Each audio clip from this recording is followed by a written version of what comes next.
नमस्कार मित्रांनो, जे मी आज सांगितलं होतं की रविवारचा दिवस आहे आणि आज काही ट्रिप वाजले नाही.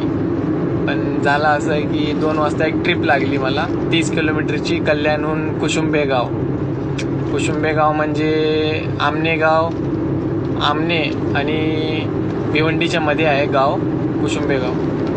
तर ते मी ट्रिप घेतली, 570 रुपये भेटले मला 30 किलोमीटरचे.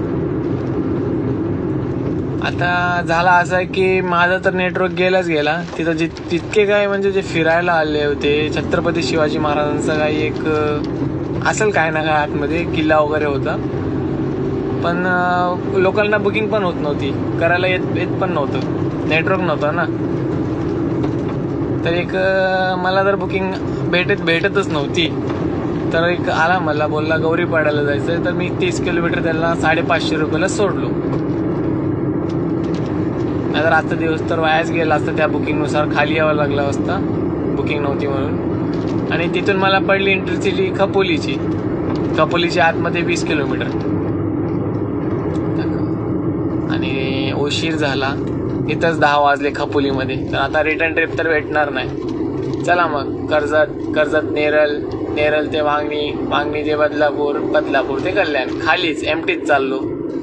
एक भेटला होता आपला, तिथे मी ड्रॉप केला कस्टमरला 20 किलोमीटर आतमध्ये खपोलीच्या. तिथून ते खपोलीपर्यंत 100 रुपये दिले त्याने, म्हणजे सीएनजीचे पैसे निघाले. आता कल्याणपर्यंत आपले 250 पर्यंत सीएनजी वायाच जाणार आहे. 100 रुपये निघाले, 150 रुपये नुकसान. तर टोटल आपला झाला आजचा 570, 550 आणि 1500, म्हणजे 2620 रुपये झाला. सीएनजी आपला पकडा 700-800 रुपयाचा सीएनजी गेला. आजचा धंदा आपला झाला 800 पर्यंत, 1800 पर्यंत. चला.